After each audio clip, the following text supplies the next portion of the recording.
വിജയ്ക്ക് വീണ്ടും തിരിച്ചടിയുണ്ടായിരിക്കുകയാണ്. ജനനായകൻ സിനിമയുടെ നിർമ്മാതാവ് KVN പ്രൊഡക്ഷൻ നൽകിയ ഹർജി സുപ്രീം കോടതി തള്ളി. സെൻസർ സർട്ടിഫിക്കറ്റ് നൽകണമെന്ന മദ്രാസ് ഹൈക്കോടതി സിംഗിൾ ബെഞ്ച് ഉത്തരവ് സ്റ്റേ ചെയ്ത ഡിവിഷൻ ബെഞ്ചിന്റെ തീരുമാനത്തിനെതിരെയാണ് ഹർജി നൽകിയിരുന്നത്. മദ്രാസ് ഹൈക്കോടതിയുടെ ഡിവിഷൻ ബെഞ്ചിന് മുൻപാകെ വാദങ്ങൾ ഉന്നയിക്കാൻ സുപ്രീം കോടതി ഹർജിക്കാരനോട് നിർദ്ദേശിച്ചു. ഈ മാസം 20-ന് അപ്പീൽ തീർപ്പാക്കാൻ ശ്രമിക്കണമെന്നും സുപ്രീം കോടതി ഹൈക്കോടതിയോട് ആവശ്യപ്പെട്ടിട്ടുണ്ട്. ധനസമോദ് വിവരങ്ങൾ നൽകും.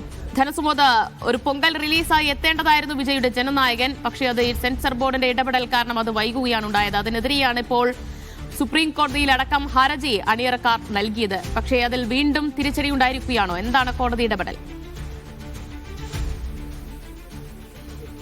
KVN പ്രൊഡക്ഷന് വീണ്ടും ഇപ്പോൾ തിരിച്ചടി ഉണ്ടായിരിക്കുകയാണ്. കാരണം നേരത്തെ മദ്രാസ് ഹൈക്കോടതിയായിരുന്നു, ഡിവിഷൻ ബെഞ്ചായിരുന്നു നേരത്തെ സിംഗിൾ ബെഞ്ചിന്റെ ഉത്തരവ് റദ്ദാക്കിയിരുന്നത്.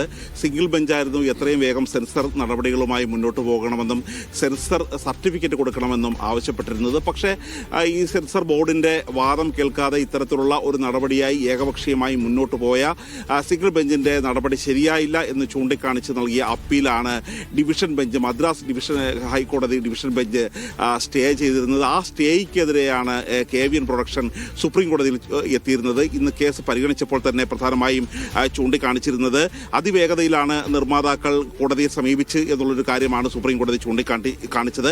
മാത്രമല്ല, സിനിമയുടെ റിലീസ് വൈകിയാൽ വലിയ സാമ്പത്തിക നഷ്ടമുണ്ടാക്കുമെന്നുള്ള കാര്യമാണ് ഇവിടെ സുപ്രീം കോടതിയിൽ നിർമ്മാതാക്കൾ വാദിച്ചിരുന്നത്. മറുപടി നൽകാൻ സെൻസർ ബോർഡിന് മതിയായ സമയം നൽകിയില്ലെന്നുള്ള ഒരു വിമർശനം ഉണ്ട്. ഈ ഒരു സാഹചര്യത്തിലാണ് ഹൈക്കോടതി ഡിവിഷൻ ബെഞ്ച് തന്നെ ഇക്കാര്യത്തിൽ ഒരു തീരുമാനിച്ചു, ഒരു അന്തിമമായ ഒരു ഉത്തരവ് അവർ തന്നെ ഇടട്ടെ എന്നുള്ളൊരു കാര്യം അറിയിച്ചത്. മാത്രമല്ല, ഇതിന് ഇവർക്കൊരു അനുകൂലമായ ചെറിയൊരു നിർദ്ദേശം സുപ്രീം കോടതിയിൽ നിന്നുണ്ടായിരിക്കുന്നത് ജനുവരി 20-ന് മുമ്പ് ഇക്കാര്യത്തിൽ തീരുമാനമെടുക്കണമെന്ന് മദ്രാസ് ഹൈക്കോടതിയോട് ഡിവിഷൻ ബെഞ്ചിനോട് ഇപ്പോൾ സുപ്രീം കോടതി നിർദ്ദേശിച്ചിട്ടുണ്ട്. അപ്പോൾ ധനസമുദ്ര, ഇനിയിപ്പോൾ നിർമ്മാതാക്കളുടെ മുന്നിലുള്ള വഴി വീണ്ടും ഹർജിയുമായി ഹൈക്കോടതിയെ സമീപിക്കലാണോ? ഇതിപ്പോൾ ഹർജി സുപ്രീം കോടതി, ഹൈക്കോടതിയിൽ തന്നെ ഒരു ഹർജി അവിടെ ഉള്ളതാണ്. പക്ഷേ എങ്കിൽ പോലും സിംഗിൾ ബെഞ്ചിന്റെ ഉത്തരവ് അവർക്ക് അനുകൂലമായിട്ടുള്ള ഒരു വിധി തന്നെയായിരുന്നു ഉണ്ടായിരുന്നത്. ഈ പൊങ്കലിന് മുമ്പായി തന്നെ റിലീസ് ചെയ്യണം എന്നുള്ള ഒരു ആഗ്രഹമായിരുന്നു അവർ പ്രകടിപ്പിച്ചിരുന്നത്.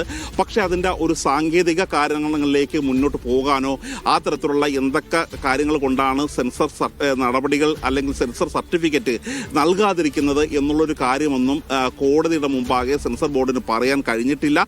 അതിന് കുറേ സമയം ആവശ്യമുണ്ട്. അവർക്ക് കൃത്യമായി നോട്ടീസ് നൽകേണ്ടതുണ്ട്, മറുപടി നൽകേണ്ടതുണ്ട്. അങ്ങനെയുള്ള നടപടികളുമായി മദ്രാസ് ഹൈക്കോടതി മുന്നോട്ട് പോകുമ്പോഴാണ് എത്രയും വേഗം മദ്രാസ് ഹൈക്കോടതിയുടെ നടപടിക്ക് അതിനൊരു തീർപ്പ് കൽപ്പിക്കാൻ നിൽക്കാതെ അതിവേഗത്തിൽ സുപ്രീം കോടതിയിലേക്ക് വരുന്നത്.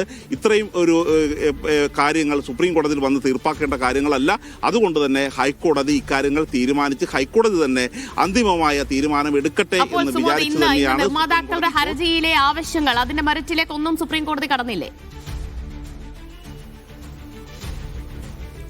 ഇന്ന് മെറിറ്റിലേക്കൊന്നും സുപ്രീം കോടതി കടക്കാൻ തീരുമാനിച്ചില്ല. മാത്രമല്ല, ഇങ്ങനെയുള്ള കാര്യങ്ങൾ വിശദമായ ഇവരുടെ വാദം കേൾക്കേണ്ട ഒരു ആവശ്യമുണ്ട്. കാര്യം സെൻസർ ബോർഡ് അതുതന്നെയാണ് അവർ ചൂണ്ടിക്കാണിച്ചത്. സെൻസർ ബോർഡിന്റെ കൃത്യമായ വാദങ്ങൾ കേൾക്കാനുള്ള ഒരു സമയം അവർക്ക് നൽകിയിട്ടില്ല. മാത്രമല്ല, നേരത്തെ ഡിവിഷൻ ബെഞ്ചിന്റെ ഒരു വിമർശനം ഉണ്ടായിരുന്നു.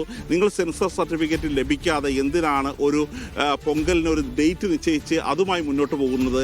ആദ്യം സെൻസർ ബോർഡിന്റെ സർട്ടിഫിക്കറ്റ് കിട്ടുകയല്ലേ വേണ്ടത്? അതിനുശേഷമല്ലേ റിലീസ് തീയതി നിശ്ചയിക്കേണ്ടത്? തുടങ്ങിയ ഈ ചോദ്യങ്ങൾ, ഈ ഡിവിഷൻ ബെഞ്ചിന്റെ ചോദ്യങ്ങൾ ന്യായമായി തന്നെയാണ് ഇവിടെ സുപ്രീം കോടതിക്ക് തോന്നിയത്. അതുകൊണ്ട് തന്നെയാണ് ഇക്കാര്യത്തിൽ ഒരു അന്തിമ തീരുമാനം എടുക്കാനുള്ള ഒരു തീരുമാനത്തിന്റെ ഒരു വിധി അത് ഹൈക്കോടതിക്ക് തന്നെ, മദ്രാസ് ഹൈക്കോടതിയുടെ ഡിവിഷൻ ബെഞ്ചിന് തന്നെ ഇപ്പോൾ വിട്ടിരിക്കുന്നത്.